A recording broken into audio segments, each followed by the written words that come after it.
The quiet Seath subway doors opened with a tired groan, letting in the usual hum of morning chaos. The city never slept, but it always seemed a little more restless during rush hour. Bodies pushed in, shoulders brushed, and eyes avoided one another as strangers clung to metal poles, trying not to fall or feel. Keanu Reeves stood near the middle of the car. His head was low, hair a little messy, clothes plain and comfortable. No one noticed him. No one expected to see a movie star on the 6 train, not without bodyguards or cameras. But he was there, standing like everyone else, holding the rail like everyone else, breathing in the warm, stale air of the underground. He had just finished a long night shoot on a quiet indie film. The kind that didn't pay much, but meant something to him. He'd refused the driver, said he wanted to feel the city, to be among people, to remember what silence in public feels like. The kind of silence filled with unspoken stories. As the train moved, Keanu's eyes drifted. There was an old man seated 2 rows down, coughing into a tissue. Next to him, a young woman was rocking her child. Her face looked pale, tired, her eyes sunken from nights that knew no sleep. Across from her stood a teenager with a cast. On his leg, swaying carefully with each jolt of the train, Keanu glanced down at his seat. He had sat down earlier without thinking. Now, he felt the weight of the people around him. He slowly stood up and tapped the mother gently on the shoulder. "You can sit," he said softly, offering his place. She looked up stunned for a second, not at who he was, but at the gesture. No one ever offered their seat. She blinked fast, like tears wanted to form but didn't know if they should. "Thank you," she whispered, picking up her baby and sitting down slowly, carefully. The baby stirred but did not cry. Keanu smiled and nodded. He moved toward the back of the train, now standing again, blending in once more with the nameless crowd. The mother didn't recognize him, neither did the teenager or the old man. But for a moment something shifted in the subway car, like a small breeze in a still room. A quiet kindness that warmed the cold metal. A man in a suit sitting 2 seats away noticed. He reached into his pocket, pulled out his phone, then stopped. He could have taken a picture. He could have posted it with a clever caption, collected likes, maybe even gone viral. But he didn't. He watched Keanu lean slightly as the train sped up. There was no glory in what he did. No audience, no stage. Just a man choosing to care when no one asked him to. As the train pulled into the next station, people moved again. New bodies filled the space. Keanu remained standing, calm, like he belonged in that moment. The man in the suit smiled and looked away, choosing, for once, to keep the moment for himself. A private memory of kindness in a place that rarely allowed it. But the story was far from over. That single act, a seat given without a name, without a reason, would become a spark. Unseen now, but waiting to ignite something larger, something none of them expected, not even Keanu, and it all started with a quiet seat on the subway. The ripple nobody saw. Next morning, the subway ran just the same. Doors opened and closed. Announcements echoed off dirty walls, and people walked on without looking up. But something small had changed. The woman Keanu gave his seat to was back again, this time without the baby. She looked more rested, her hair brushed, her eyes steady. She carried a small tote bag with her work uniform folded inside. Her name was Emily. She worked at a diner on 42nd Street. She had left her baby with her neighbor for a few hours so she could get extra shifts and maybe pay her rent on time for once. When she boarded the train, she didn't expect to see the man again, and she didn't. But she remembered him, not his name, not his face clearly, just the feeling, that moment of being seen, someone noticing she was tired. That small gesture had stayed with her all night, reminded her that maybe not everyone in the city had forgotten how to care. As she stood on the train, she noticed an elderly woman struggling to hold on. Her arms were thin, her breathing was shallow. No one moved. It's not out of cruelty, just habit. Everyone locked in their own invisible bubble. Emily looked around, then at the seat in front of her. She touched the woman's hand gently. "Please sit," she said. The woman hesitated, surprised, but sat down with a soft thank you. Emily smiled. It felt good. Simple. Right near the back of the train, the man in the suit from yesterday watched this unfold. He remembered Keanu's quiet act and now saw its echo.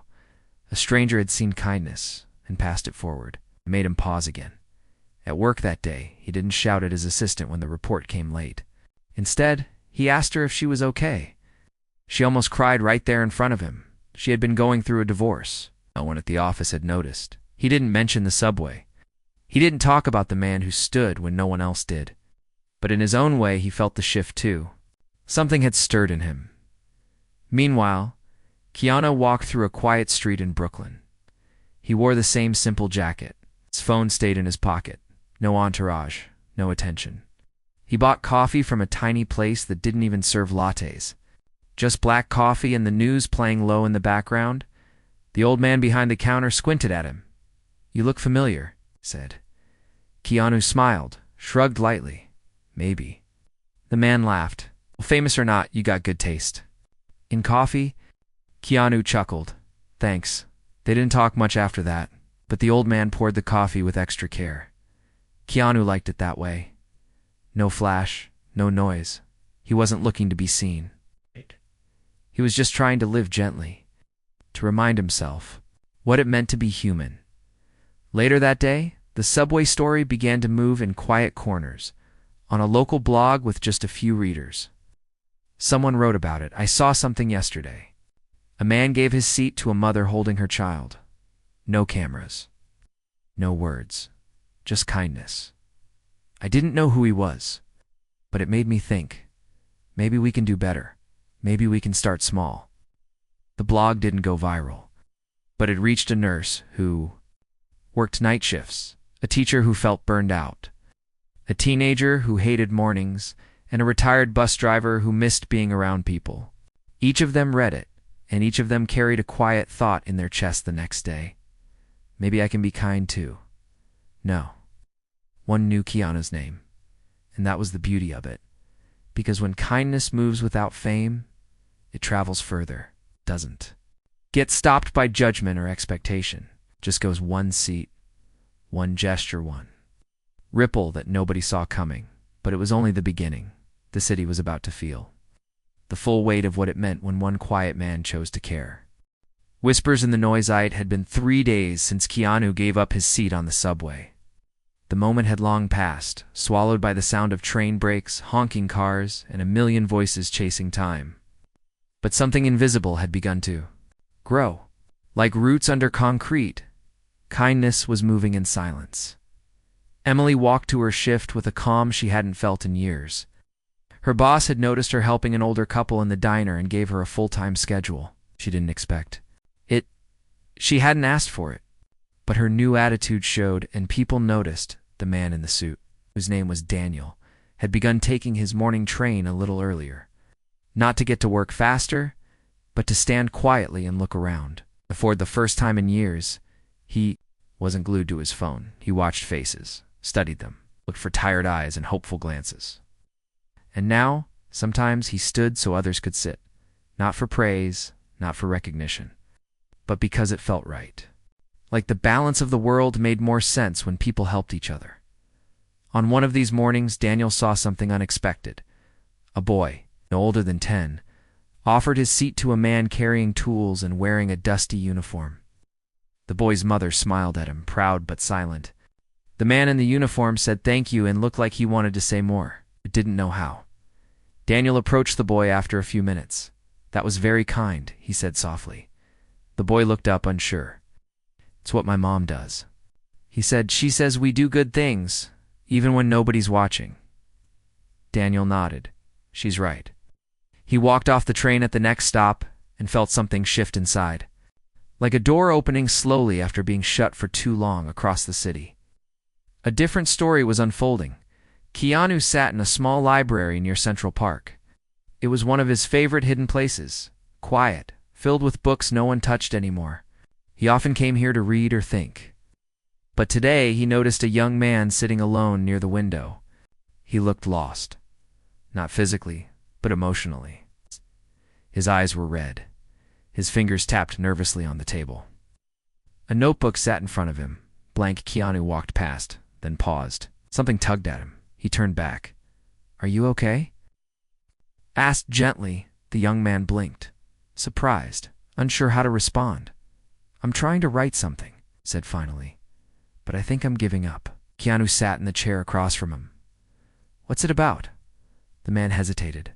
"A story about how people forget to be good, and how maybe one person could change that." Keanu's eyes softened.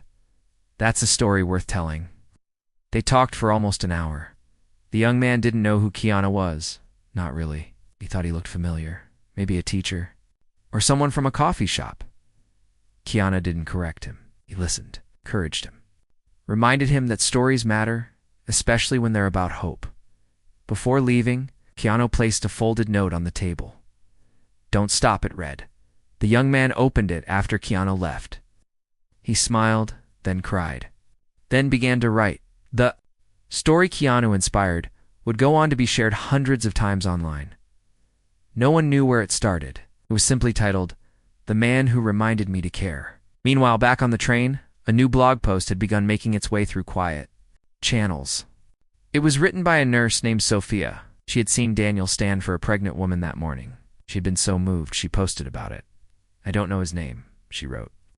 "But I saw a man today who made me believe the world isn't broken. He gave his seat and helped her carry her bag. No phone out, no selfies, just grace."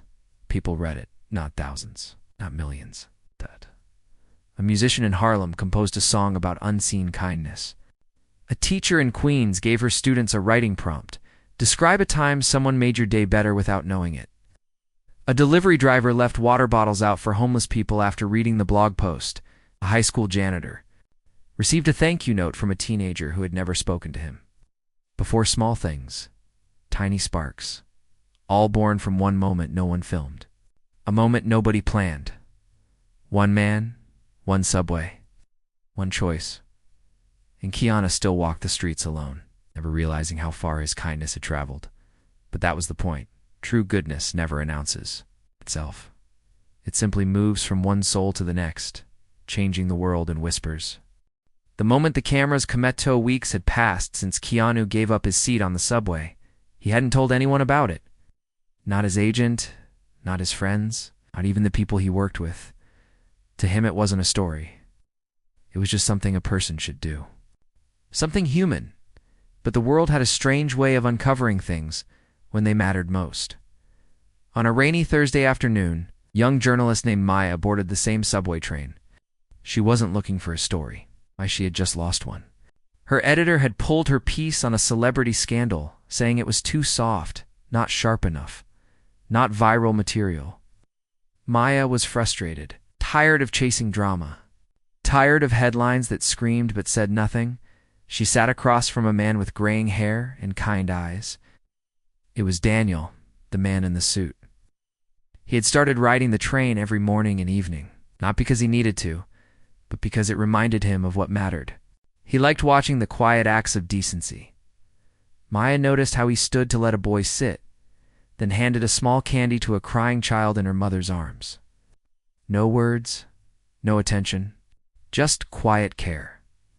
After a few stops, Maya leaned over and asked, "Do you do that often?" Daniel looked surprised. "What?" "Help people," he smiled. "I try. Someone reminded me it's possible." "Who?" she asked. He hesitated. Then said, "A man gave up his seat one morning. She changed how I saw the world." Maya raised an eyebrow. "Who was he?" "Don't know," Daniel said honestly. "But I think maybe it was Keanu Reeves." Maya blinked. "The actor?"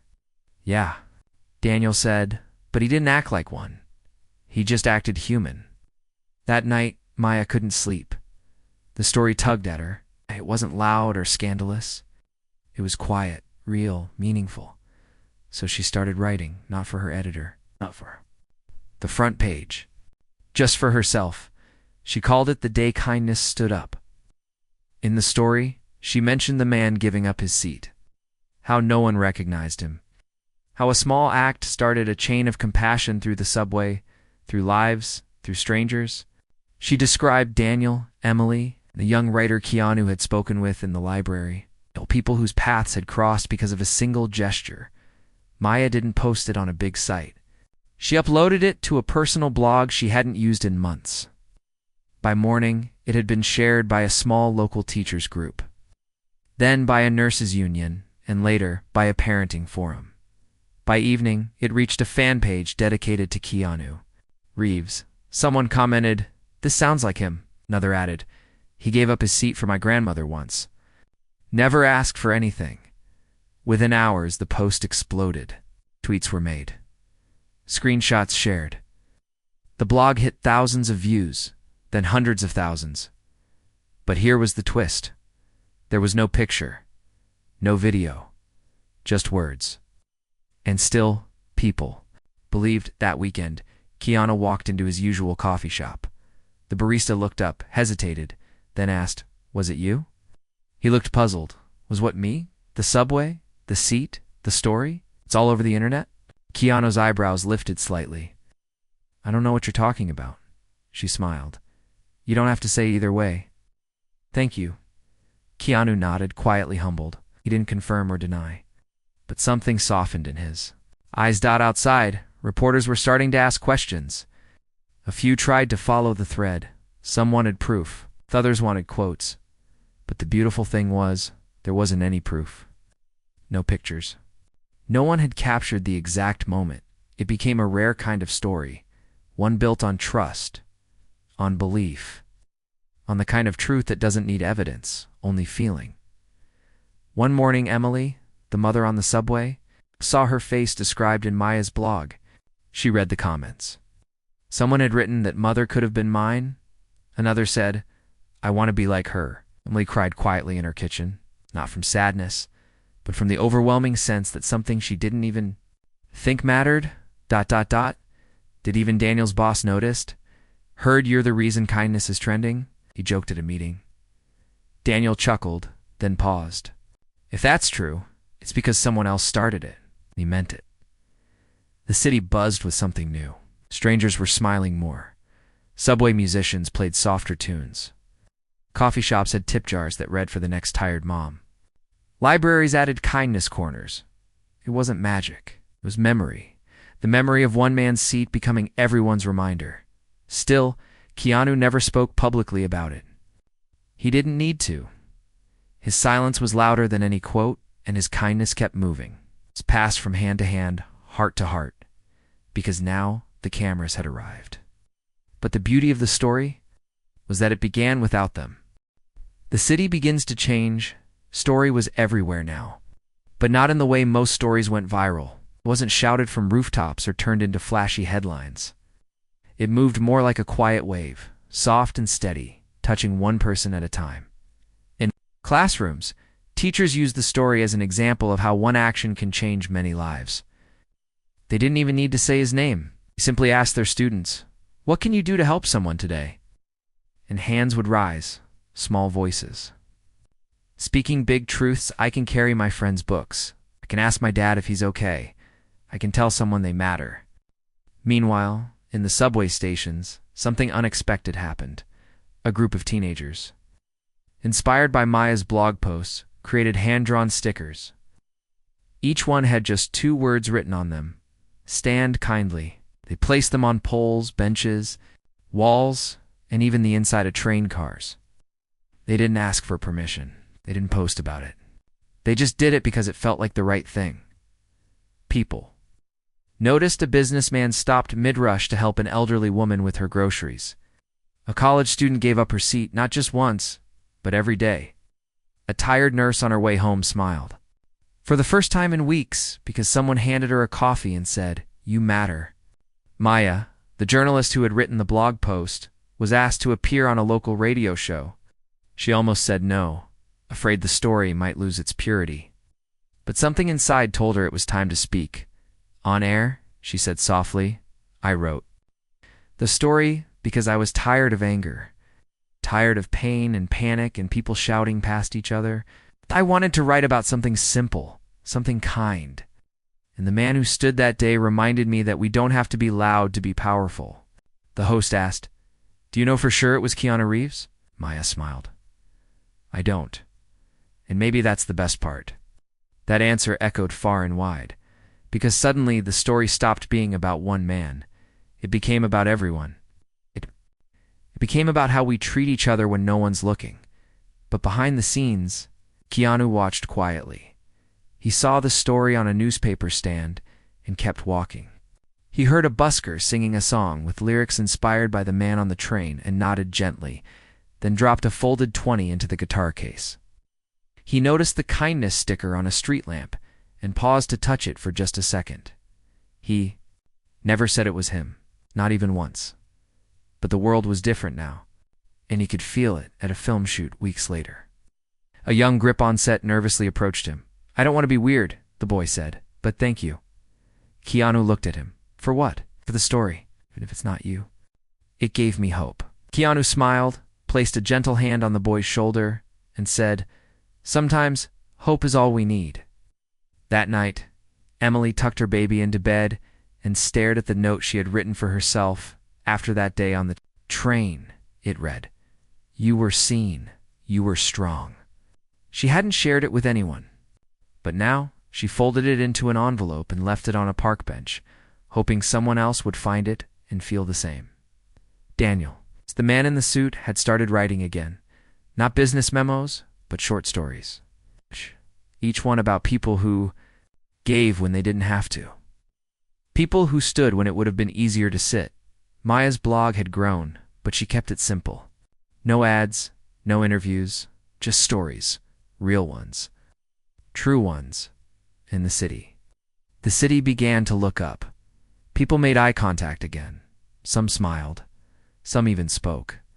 A man who once never spoke to his neighbors brought soup to a sick woman down the hall. A child who used to hide behind screens now spent his afternoons drawing pictures of people. Helping people, it wasn't a revolution. It wasn't loud, but it was real, and it was spreading. All from one seat one morning, one man Keanu never asked for it, but sometimes when you live with quiet goodness, the world can't help but listen. The kindness returned seasons began to change. Autumn leaves covered the sidewalks, painting the city in soft reds and oranges. Life moved on, as it always did. The noise returned. Deadlines, traffic, long lines at grocery stores. But underneath it all, something had stayed. A gentle current of compassion, flowing quietly beneath the surface. Keanu was walking through Central Park, wearing the same plain jacket, hands in his pockets, liked this part of the city best. Not because it was famous, but because it was. Honest, there were no movie posters here, no flashing lights, just trees, people, and silence that carried meaning. As he walked, he passed a bench where a teenage girl sat crying softly. She held her phone in one hand and a notebook in the other. Her shoulders shook with each breath, but no one stopped. Keanu slowed, then sat quietly at the far end of the bench, giving her space. After a few minutes, he asked gently, "Bad day?" She wiped her eyes but didn't look up. Just everything, she said. He nodded, letting silence speak. Everyone online seems so perfect, she whispered. I just feel like I'm failing. Keanu reached into his pocket and pulled out a small worn notebook. He flipped to a blank page and wrote something slowly, then tore it out. He handed it to her without saying a word, then stood and walked away. She unfolded the paper. It read, "No one has it all figured out. The strongest people are the ones who feel deeply and still show up. You are enough." She looked up, but he was already gone. Later that night, the girl posted the note on her small social account, with no mention of who gave it to her. Just the caption, "A stranger gave me this today. Maybe someone else needs it too." The post didn't go viral, but one of her friends saw it and left a message. "I really needed this. Thank you." The chain continued. Not loud, not famous, but deeply human. In another part of the city, Daniel stood at a podium in a community hall. He had been invited to speak about kindness and leadership. He looked out at the crowd, cleared his throat, and said, "A stranger once gave up his seat on a subway. He didn't know me. He didn't need to. but that small act opened something in me. Since then, I've tried to lead not with power, but with presence. Not with force, but with care. The crowd applauded softly, and some nodded through tears. Emily, now working as a full-time manager at her diner, had started a pay-it-forward wall. People could leave notes, cash, or even meal tickets for anyone who needed a lift. No names, no judgment. One of the regulars, a man who'd been homeless for 2 years, walked in one morning and found a note that said, "You're not forgotten. You're worth it," he cried into his coffee, then left quietly, but not before leaving his own note behind. "I may not have much, but I still have kindness to give." And he did. He helped a woman find her lost dog later that day, stayed with her until she could stop shaking, then walked away without giving his name. Maya's blog was now read by thousands across the country. Her inbox was full of stories, strangers writing in about small moments, a woman who gave her umbrella to someone in the rain, a teacher who stayed late for a struggling student, a cab driver who gave a free ride to a man trying to reach the hospital. No names, just stories. She collected them. She called them the unseen lights. And at the center of it all was the man who started it without trying. Keanu, still walking, still smiling gently at strangers, still refusing interviews, still standing when others needed to sit. One day as he boarded the train again, a child tugged at her father's hand and whispered, "That's him, right? The man from the story?" The father looked over. "Maybe. Remember, it could be anyone," Keanu heard. He smiled softly, because that was the truth. It could be anyone. The world had learned something. Precious kindness doesn't need a name, a stage, or applause. It needs only one person to start, and when that happens, no cameras, no fame, no spotlight is needed. Just a heart willing to care. So the man who gave up his seat went on, quiet, humble, and never alone again. Because now, the city stood with him, one act at a time.